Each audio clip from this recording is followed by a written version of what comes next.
Hey everybody, this is Big Bad Bear's Big Bad Podcast. This is Big Bad Bear, Anthony Shelton here today.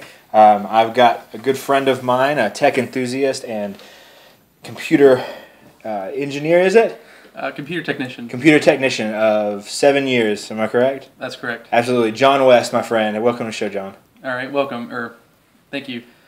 Should I call you Bear, or would Anthony be better? Either is fine. Bear and Anthony is fine. All right. Thanks for coming on today, John. I appreciate it. Oh, it's my pleasure. Thanks for having me. So, John and I have been playing a game the past few days. Google's Ingress. You may or may not have heard of it. A sci-fi, augmented reality, GPS type game. It's really fun. We spent several hours going around and attacking portals and gaining XP and all these other things that none of you understand. But I'm going to get my friend John here to explain it a little bit to you. Because he understands it a lot better than I do. Okay. Essentially, it is called Google Ingress, and it's a technology that Google is using. Essentially, the way it works is it's a virtual reality where we have Google's map service is used as an underlayer, and then you have a virtual layer that's put on top that just changes the colors and everything, and you don't necessarily see everything you would see on the standard map, but you're allowed to go around in the same roads and everything are still present.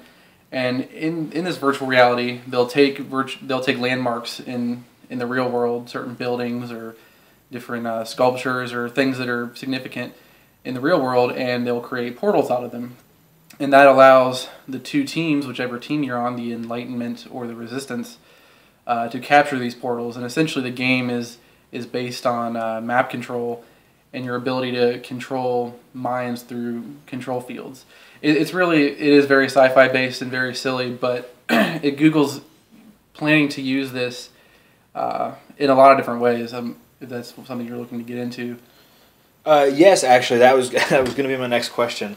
The game's really interesting. I like that you brought up and you sort of talked about this storyline, and it is sort of a sci-fi game that you run around and you fight people or hack these portals and things. But what do you think Google's ultimate goal is with creating this game?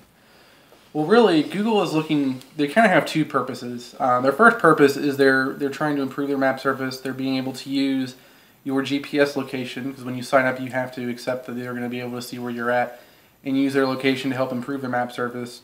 But they're also using it as kind of an experiment. They're using it as a way to see where they can take augmented reality. And a lot of the ways they're trying to do is they're trying to look at potential business opportunities or potential for community advancement in different ways. And the idea that they can use, they can attract businesses by being able to create portals on the business's location and being able to use that as a form of advertising perhaps, and also getting people together and being able to maybe have them go to these certain businesses and things where the business may pay Google a certain amount of money to have a portal set up, and they may offer certain items that you would get from these portals for the players that would also get them interacting with the business.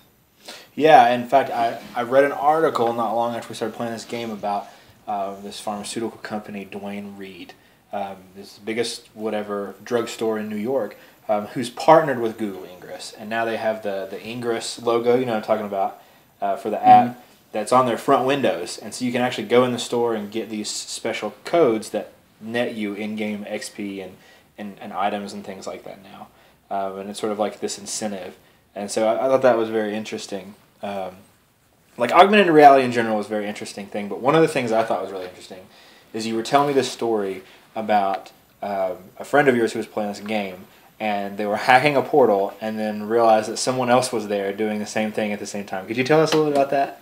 Sure. Actually, it's another professor of mine that plays the game, and she was out at one of the portal locations, I believe it was a post office, and was trying to hack the portal. And she noticed another vehicle come up and realized that they were doing the same thing. It was for the other team, the Enlightenment, and that they were trying to defend the portal. And it's one of this, going back to that community aspect I mentioned, that a lot of people are getting together to play this game in the physical world. There's a lot of community groups spawning up in bigger cities. Berlin, for example, has a Ingress community where they have members who are in that area can join into a community forum. They can meet up in the physical world and be able to go around and kind of hack portals together, share their strategies, share items, that kind of thing. I just think that whole idea is really interesting. Like, I mean, of course there are communities that get together to play the game, but to me the idea that you can run into people playing this game while you're out there, that people that you don't know. Right. I mean, are there any like, what do you think the social consequences of that are? Like, you're running into somebody who's a member of the other team, and these are people that you don't know. Like, what do you think that the implications of that are? Right. Well, there's really two things. First, there is that concern of yes, you may be running into people who have other interests than yours, and well, quite frankly, the opposite. They want control of the space while you want control for your team. And while it may sound kind of silly that people might start fighting over a game, we've seen cases like that before, be it in your standard video games or in other competitive sports or things where people will get really agitated and start fighting over over a game. And you can't get into that concern of, are we going to start getting groups of people together who have opposing interests that may get physical, may get rowdy, and that's something you concern it. But another thing that's really a little separate from that is, are we going to start getting to where people are losing touch with the real world? Are they going to be so infatuated in what they're doing, looking at their screen or whatever tool we're using to access this augmented reality? Are we going to be so focused on that we might not start paying attention where we're going? Are we going to start wandering off into a place that's not safe, either be it a roadway or elsewise, trespassing, etc.? And that's something we have to be careful of if we're losing touch with our surroundings and potentially putting ourselves in danger that way. Now, I think it's interesting that you bring up like losing touch with your surroundings, and normally we talk about this classically in like this sense of safety. You're going to be in traffic playing this game and then run a red light, or you're going to walk out in front of a bus or something. But let's think we're talking about augmented reality in general. Think about the Google Glass project, which is essentially like taking this augmented reality HUD type screen and putting it in front of your face, putting it as you can overlaying it on the world. And let's say you were playing Ingress, and that it overlaid the XP. You could see that in the portals as it existed in the real world, like it overlaid it in your life. Is there the potential there to literally like lose touch with reality? Not necessarily safety, but just that there are people there, and you're not paying attention to the people. You're paying attention to the augmented part of the reality. Does that make sense? Yeah, it's something that we have to be careful with. If we don't have any particular scientific studies or anything that are pointing one way or the other, because we're not really there yet.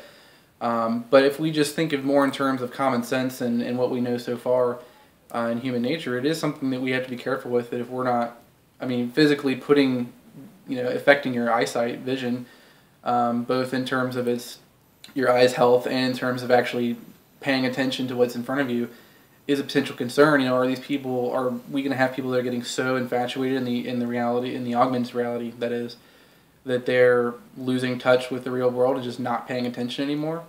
Are we going to have people that can't get unplugged, so to speak? I feel like that seems to be kind of a phrase that's been thrown around a time or two before. So it's something we definitely have to keep a close eye on as we progress with this technology. Yeah, definitely. One of the things that I definitely wanted to talk about here as we wrap everything up is I was sort of thinking about the social implications of augmented reality, and I was thinking about how, like, on Facebook, it tracks the things that you like and the things that you don't like, and sort of targets advertising to you.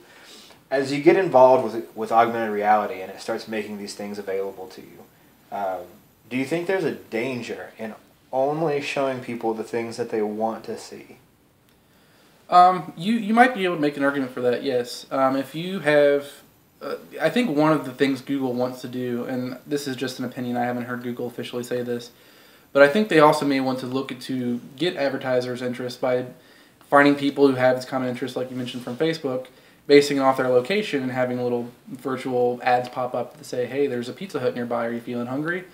Something to that effect. And it could be a question of their focus. If someone's getting so narrowly focused on what they're doing, or if their advertising is getting focused, they may start to forget what else is around them, what other things there are, be it virtual or augmented. If they're getting too focused, kind of tunnel vision in a way, then they might start losing new ideas. We might start even getting to the point, if in an extreme case, where we might start losing our ability our innovation, if we're getting so focused in one space that we don't really pay attention to other things that are around us.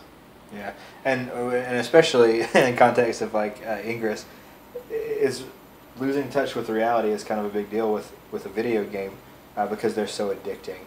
And this game is. We spent a lot of hours playing it. Yeah, we spent a few hours the other day. It was a lot of fun. But I'm afraid that's about all the time we have for today. John, thank you so much for coming on to my podcast. I really appreciate it. It's been a pleasure talking with you. Yes, that's augmented reality and Google's Ingress, now in closed beta, soon coming to a phone near you. Have a great day.